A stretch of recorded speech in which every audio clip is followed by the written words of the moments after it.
성부와 성자와 성령의 이름으로 말씀드립니다. 자리에 앉으십시오. 주님의 은총과 평화가 함께 하시기를 빕니다. 특별히 건강에 유의하셔서 감기, 독감은 물론 요즘 중국 우한 지역에서 시작해서 전 세계를 아픔과 두려움으로 이렇게 가득하게 하는 신종 코로나 바이러스로부터도 안전하기를 바랍니다. 절대 여러분 독감, 감기 이런 거 걸리지 않아야 합니다. 아멘. 하나님 은혜 주셔서 건강했으면 좋겠습니다. 오늘은 봉헌 축일에 대한 복음 말씀을 나누고 이어서 우리의 신앙 실천 사행의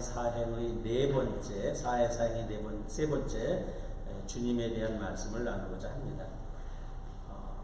그동안에 한번 되새겨 보겠습니다. 사행 첫 번째가 하나님 사랑입니다.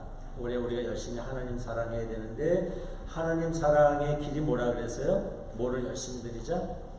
예배를 열심히 드리는 삶을 살자.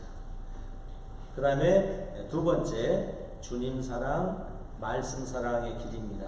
주님 또는 말씀을 열심히 사랑하기 위해서 어떻게 하자 그랬어요? 배우는 삶에 충실하자. 그리고 오늘 이제 세 번째로 우리 이웃, 세상, 자연을 사랑하는 길에 대해서 함께 말씀을 나누고자 합니다. 그 길은 나눔, 돌봄, 섬김의 삶에 있음을 우리가 함께 이제 확인하도록 하겠습니다. 2월 2일인 오늘은 교회력으로 예수의 성전 봉헌을 기억하는 주님의 봉헌 축일입니다. 왜 2월 2일이냐 하면 크리스마스 성탄절로부터 40일이 되는 날이 바로 2월 2일이죠. 그래서 40일 되는 날에 교회는 전통적으로 예수께서 성전에 봉헌된 것을 기념하는 그러한 예식 또 그러한 기도를 하게 됩니다. 주님의 봉헌 축일을 지키는 그 근거가 되는 규절은 오늘 봉독한 누가복음 2장의 그 말씀이 주님의 봉헌 축일을 기념하는 근거가 됩니다.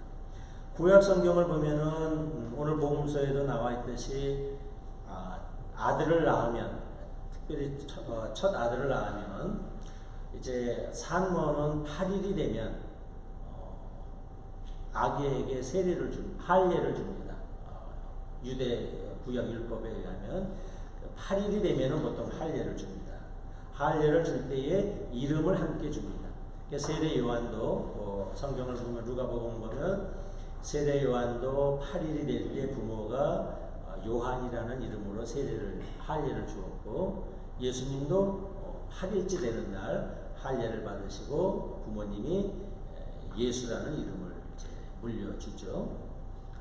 그리고 산모는 33일이 되면 정결 예식을 갖습니다.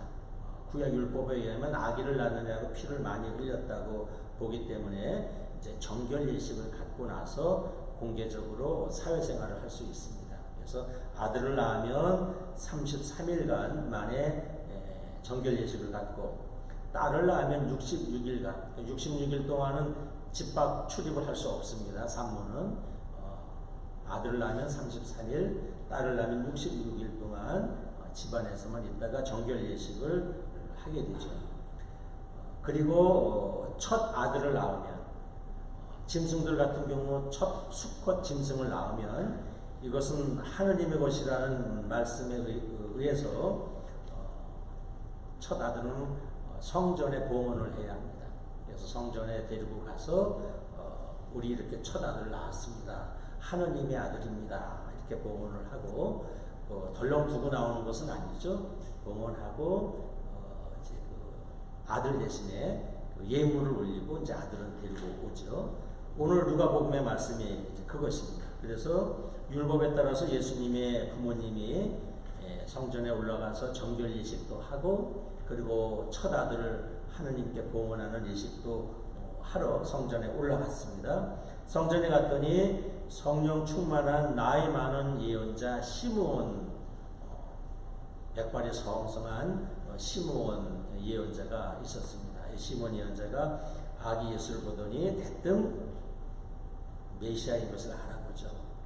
그러면서 하나님께 감사합니다. 하나님, 내 평생 성전에서 메시아를 기다렸는데 이 아기 예수를 통해서 이스라엘을 구원할 사람을 제가 보게 되니 이제 죽어도 여한이 없습니다.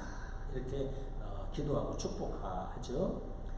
또 바로 그 옆에는 파누엘의 딸 안나라는 여예언자가 있는데 세상으로 보면 기구하죠. 7년 만에 남편을 여의고 혼자 홀몸으로 84세가 되도록 성전에서 살다가 이 여인 또한 아기 예수를 보고 이스라엘을 구원할 사람인 것을 알아보고 또 죽어도 여한이 없습니다. 감사합니다. 이런 기도를 올렸다 하는 것이 오늘 말씀입니다. 우리는 특별히 오늘 이 말씀을 통해서 성전에서 평생 주님 그리스도 메시아를 갈망하다가 이제 노년에 아기 예수를 통해서 메시아를 만나고 나서 기쁨과 감격의 눈물을 흘린 시므온과 안나라는 예언자를 보게 됩니다. 이 두 사람은 일생 정말 간절히 주님을 보고 싶은 마음으로 성전에서 기다리다가 아기 예수를 통해서 이제 하나님께서 보낸 구원으로 오신 예수를 이제 만나보게 되죠. 얼마나 기뻤던지 이제는 죽어도 여한이 없습니다. 죽어도 여한이 없습니다. 혹시 여러분 지금까지 살아오면서 이런 경험을 한 적 있으세요? 이제 이것을 제가 만나서 죽어도 여한이 없습니다. 어떠세요?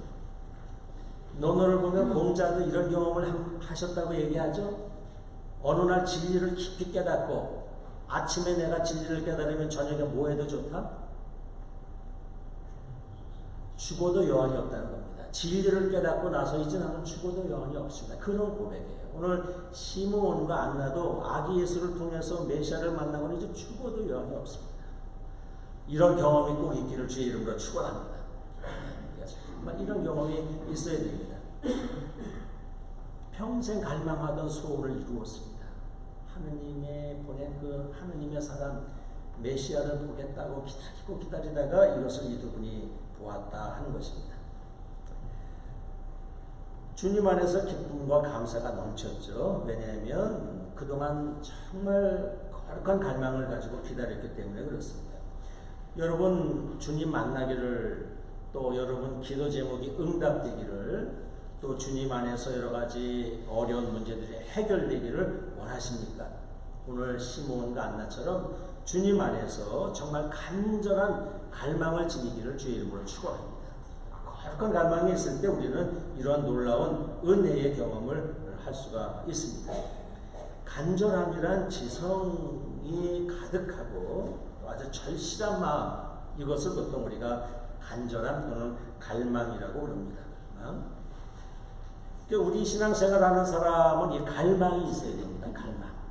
있어도 그만 없어도 그만이 아니라 어떤 일에 대한 갈망이 있어야 됩니다. 갈망. 어떤 꿈, 또 기도 제목, 꼭 이루고자 하는 어떤 것에 대한 갈망, 이것이 있어야 우리 크리스찬들이 힘이 나고 기쁨이 넘치고 또 활력이 넘치는 신앙생활이 될 수 있습니다. 보통 우리가 꿈이 중요하다고 하지만 더 중요한 것은 꿈을 이루기 위한 갈망이 내 마음속에 들어와야 합니다. 갈망. 내 마음에 아주 간절하게 품고 있는 것, 이것이 갈망이라고 합니다. 그래서 우리는 이 새 안에 정말 내가 꿈이 있다면, 비전이 있다면, 어떤 기도 제목이 있다면, 간절히 원하는 그 무엇이 있다면 이 갈망을 가져야 합니다. 갈망. 내 마음속에. 결혼 후 자녀가 없어서 간절히 자녀를 원하는 가정이 있었다고 합니다.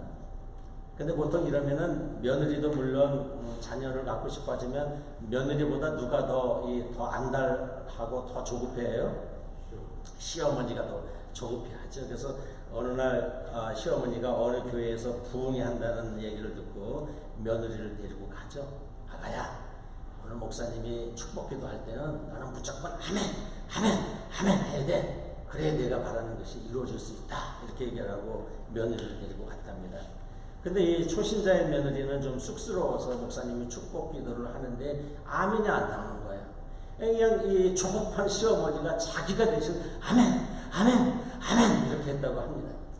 그런데 몇 달 후에 정말 아기를 가졌답니다.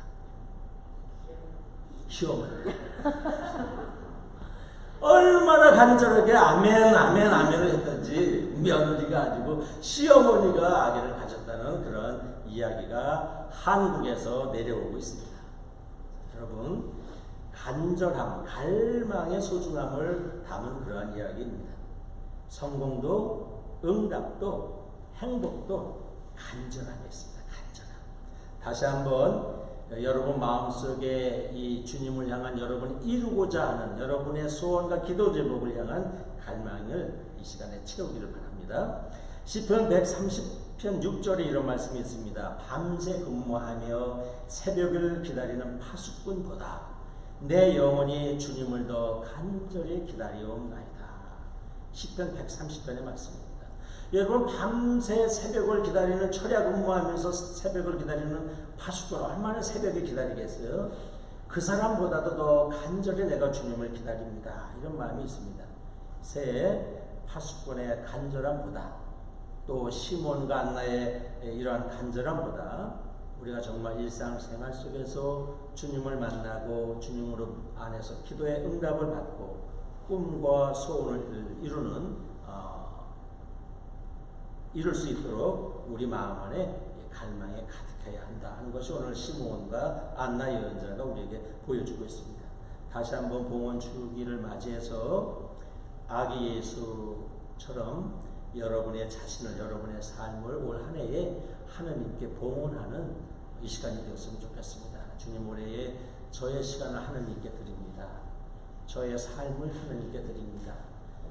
우리 아들의 삶을, 우리 가족의 삶을 하나님께 드리니 하나님 우리 가족을 하나님의 선하신 일에, 내 비즈니스를, 내 탤런트를 하나님의 선하신 일에, 나의 넘치는 건강을 하나님의 선하신 일에 써주십시오 하고 여러분을 하나님께 드리는 이 시간이 되길 주의 이름으로 축원합니다.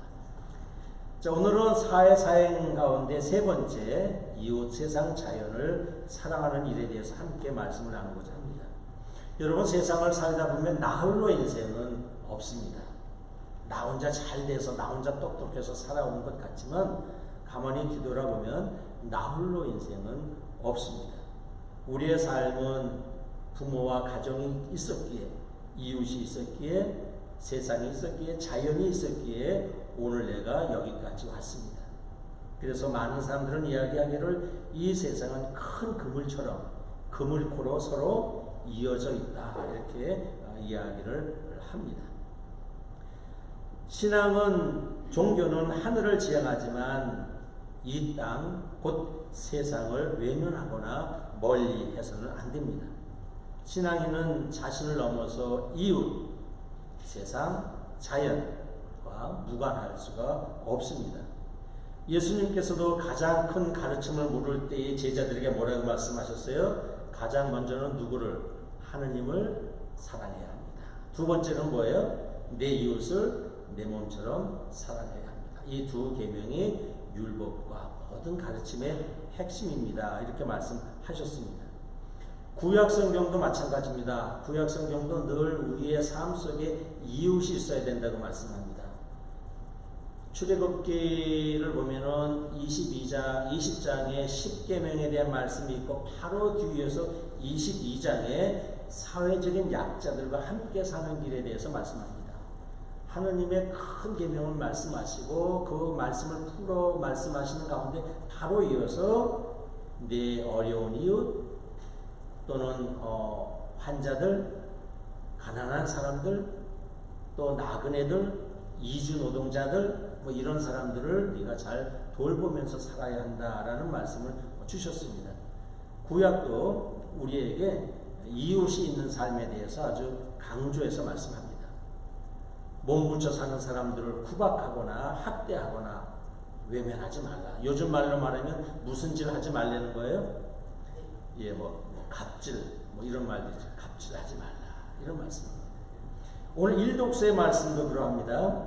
하느님의 백성이 어떻게 살아야 할지에 대해서 말씀합니다. 하느님의 자녀는 가난한 사람, 종, 남편을 잃고 혼자 사는 여인들, 떠돌아다니는 나그네들, 고아, 몸 붙여 사는 외국인들, 요즘 말로 이주 노동자들, 장애인들, 이런 약자들을 보듬어 주면서 살아야 한다고 오늘 일독서에서도 말씀을 합니다. 그래서 구약 시절에는 과일을 딸 때, 포도밭이나 사과밭에서 과일을 딸 때도 이스라엘 사람들은 성경에서 뭐라고 말씀했어요? 한번 포도를 쭉 따갖고 가면 다시 되돌아와라 오지 말라. 되돌아오지 말라는 겁니다. 미처 못한 것들은 누가 따가게? 마을에 가난한 사람들이 따가도록 그냥 너무 알뜰하게 속속들이 따가지 말라고 말씀합니다. 밭에서 밀이나 보리나 배추나 무나 감자나 이런 것을 추수할 때도 한번 걷어갔으면 다시 돌아오지 말라. 밀이삭이나 보리삭이나 배추나 무나 미처 못 뽑고 땅속에 미처 캐지 못한 감자나 고구마는 가난한 사람들이 와서 거두어가게 그냥 두라 말씀합니다. 이게 구약에서 말씀하는 이웃을 배려하는, 이웃과 함께 살아가는 그런 말씀입니다. 나눔이라는 것은 나와 이웃이 서로 이어진 하나로 보았을 때 거기서 나눔이라는 그 마음이, 행동이 나오게 됩니다. 근데 사실 가만히 생각해 보십시오. 우리 나눔의 시작은 어디서 나올까? 이 나눔이 우리의 삶의 이 대원칙입니다. 우리의 삶의 본질입니다. 나눔이 없이는 우주가 돌아갈 수 없어요. 근데 이 나눔의 근원이 어딜까? 나눔의 근원은 하느님이십니다. 하느님이 빛이 생겨라, 빛을 우리에게 나누어 주셨습니다. 이 세상에 생겨라, 우리에게 시간을 나누어 주셨어요. 그 소중한 시간을 우리에게 나누어 주셨어요. 이 스페이스, 공간을 우리에게 나누어 주셨습니다. 생명을 나누어 주셨어요. 나눔의 근원은 누구예요? 하느님이십니다. 나눔의 모델, 나눔의 근원은 하느님이십니다. 이것이 우리의 그냥 얄팍한 어떤 도덕적인 어떤 행위가 아니고 나눔의 근원은 하느님으로부터 찾아야 합니다. 하느님이 우리에게 빛을, 시간을, 생명을, 이 우주를 우리에게 나누어 주셨다 하는 것이죠. 도대체 이 우주에 나눔이 없이는 생명이 존재할 수 없습니다. 아버지는 전기를 나누어 주셨기에, 어머니는 피와 영양분을 나누어 주셨기에 우리가 오늘 여기에 살고 있습니다. 어머니가 젖을 나누어 주셨기에 여러분이 살 수 있습니다. 만약에 어머니가 인색한 마음이 들어서 줄까 말까 어려서부터 여러분에게 젖을 줄 때도 줄까 말까 아무도 살 수 없습니다. 그러나 어머니는 아무에게도 누구에게도 묻지 않고 넉넉하게 나누어 주십니다. 나누어 주셨습니다. 나눔이 이 우주의 존재의 원칙입니다. 우리는 태양의 햇빛을 우리에게 아낌없이 주기 때문에 지금 살고 있고, 저 채소와 나무들이 우리에게 과일을 아낌없이 주기에 우리는 살아가고 있습니다. 그러므로 이 우리의 삶의 본질과 우주 생활의, 우주 생명의 원칙은 나눔입니다. 나눔이 있기에 우주가 돌아가는 것이죠. 나눔입니다. 그러므로 우리는 나눔이라는 것은 뭐냐면 이웃이 자신의 생명 활동을 잘 해나가도록 자신의 일부를 나누어 주시는 겁니다. 자신의 일부. 나눠줄 때는 어떤 걸 나눠줘야 돼요? 저 어렸을 때 시골에 어떤 가정인데 그분은 꼭 나누어주면 먹다 남은 것을 나누어주거나 썩어갈 때 나누어줘서 그 아주머니가 주는 것은 사람들이 다 달가워하지 않습니다. 감을 나눠줄 때도 꼭 싱싱할 때 안 나눠주고 그냥 묵혔다가 더 썩어갈 때 그냥 갖다 나눠줘요. 떡도 마찬가지입니다. 그냥 딱딱해져서 그 먹기도 어려울 때 그냥 나눠줍니다. 그 나눠주는 게 아닙니다. 정말 좋은 나눔은 좋은 것, 좋은 것을 합니다. 여러분 시간을 내서 봉사할 때도 시간이 남아서 할 일이 없어서 나누는 그런 시간이 아니라 정말 소중한 시간을 내가 나서 남는 시간이 아니라 소중한 시간을 나눠줘야 합니다. 나눔이 있어야 합니다.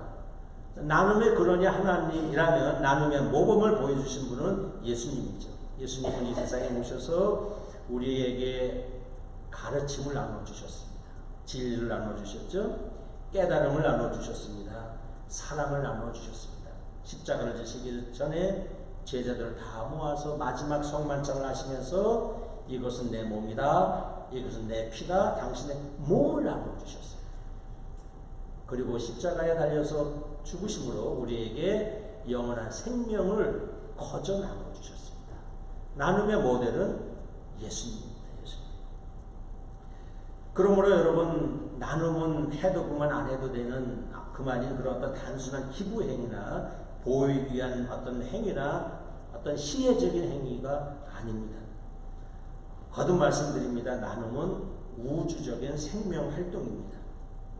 나눔은 하느님 자녀의 본질적인 생명 활동입니다. 그러므로 우리는 늘 이제 이 새해를 시작하면서 늘 내 자신을, 나의 시간, 나의 탤런트를, 나의 삶을 나누고자 하는 마음을 다시 새롭게 해야 합니다. 나눔의 다양한 모습을 우리는 도움이라고도 하고 돌봄이라고도 하고 섬김이라고도 합니다. 자신의 따뜻한 마음, 자신의 시간, 경험, 지식, 깨달음, 이것을 나누어 주는 것입니다. 누구를 격려해 주는 것, 누구를 위해서 기도해 주는 것, 누구의 손을 따뜻하게 잡아주는 것, 이거 다 나눔입니다. 함께 울어주는 것, 좋은 나눔입니다. 함께 끌어안아주는 것, 좋은 나눔입니다. 도닥도닥 등을 토닥여주는 것, 이것도 나눔입니다. 교회를 통해서도 누가 보지 않아도 교회 공동체를 위해서 봉사하고 섬기는 것, 나눔입니다. 또한 도움을 필요로 하는 우리 사람뿐 아니라 우리 힘들어하고 고통스러워하는 자연의 동물들 또는 이 황폐한 땅이나 오염된 물을 찾아가서 그들을 다시 회복하도록 도와주는 것도 하나의 우리의 좋은 돌봄이며 나눔입니다. 그러므로 우리는 다시 한번 이 나눔이야말로 우주의 활동의 본질이고 우리가 당연히 지녀야 할 삶의 모습인 것을 다시 한번 확인해야 합니다. 예수께서 마태복음 20장 25절 이렇게 말씀합니다. 너희는 세상에 높은 사람들, 권력 있는 사람들을 본받지 말라. 그들은 사람들을 내리 누리려고 하는데 크고자 하는 사람들은 남을 섬기는 사람이 되어야 하고 으뜸이 되려는 사람은 다른 사람들의 종이 되는 마음을 지녀야 한다. 말씀하시면서 내가 이 세상에 섬김을 받으려 온 줄로 아느냐? 나는 이 세상에 뭐 하러 왔다? 나는 이 세상에 섬기러 왔다라고 말씀합니다. 예수께서 직접 내가 세상에 온 것은 사람들로부터 섬김을 받으러 온 것이 아니라 섬기러 왔다라고 말씀을 합니다. 그러니 여러분, 우리의 정체성 역시 섬김에 있습니다. 예수님이 섬기러 오셨다면 저와 여러분도 이 세상을 살면서 섬김의 삶을 살아야 합니다. 이것이 우리의 정체성이 되어야 합니다. 그러므로 오늘 이 독서도 같은 말씀을 합니다. 이 독서에서는 섬김과 나눔에 대한 말씀을 하는데 특별히 오늘 이 독서에서는 하느님의 일꾼, 하느님의 사람으로서 이 세상의 부귀를 믿고 교만해지지 말고 더 얻으려고 욕심내지 말고 착한 일을 행하라 이렇게 말씀합니다. To do good, 착한 일을 행하라. 선행을 풍부히 쌓으라. To be rich in good works, 선행을 열심히 하라. 아낌없이 베풀라. generous, 아낌없이 베풀라. 있는 것을 다른 사람들에게 나누어 주시오. ready to share, 나누어 주시오. 이런 말씀을 하고 있습니다. 우리가 하느님을 직접 섬길 수는 없습니다. 하느님에게 빵을 직접 갖다 드릴 수도 없고 하느님에게 돈을 갖다 드릴 수도 없습니다. 우리가 하느님을 섬기는 길은 누구를 통해서 섬길 수 있어요? 사람을 통해서만이 하나님께 나아갈 수 있습니다. 여러분, 하나님께 직접 나아가는 길은 어디에도 없습니다. 하나님께 나아가는 길은 사람을 통해서 갑니다. 대통령을 만나려면 청와대 비서실장을 통해서 대통령을 만날 수 있는데 하느님을 만나는 길에서는 뭐 여기저기 비서실장을 찾아다닐 필요도 없습니다. 내 가까이 있는 사람을 잘 섬기면 그것이 하느님께 나아가는 길입니다. 그래서 예수께서 뭐라고 말씀하셨어요? 이 세상에 지극히 작은 사람에게 냉수 한 대접 대접해 주는 것이 바로 누구에게? 나를 이런 말씀을 하셨습니다. 그러므로 여러분, 이 새해 우리가 나눔, 돌봄, 섬김을 통해서 여기저기 많이 멀리 다닐 필요 없습니다. 바로 내 주변의 형제자매들, 우리 교회 밖에 도움이 필요한 모든 사람들, 풀과 나무들, 자연의 동물들, 이런 사람들이 다, 이런 존재들이 다 우리가 하느님께 나아갈 수 있는 그런 좋은 섬김의 장소고 섬김의 주인공들입니다. 자, 말씀을 마칩니다. 다시 한번 이 새해를 맞이해서 사랑하는 여러분, 나눔, 돌봄, 섬김, 이것이 나의 정체성이고 이것이 우주의 생명활동의 본질인 것을 기억하시고 올 한 해 여러분들을 통해서 많은 섬김이 이루어지기를 주의 이름으로 축원합니다. 성부와 성자와 성령의 이름으로 말씀드렸습니다.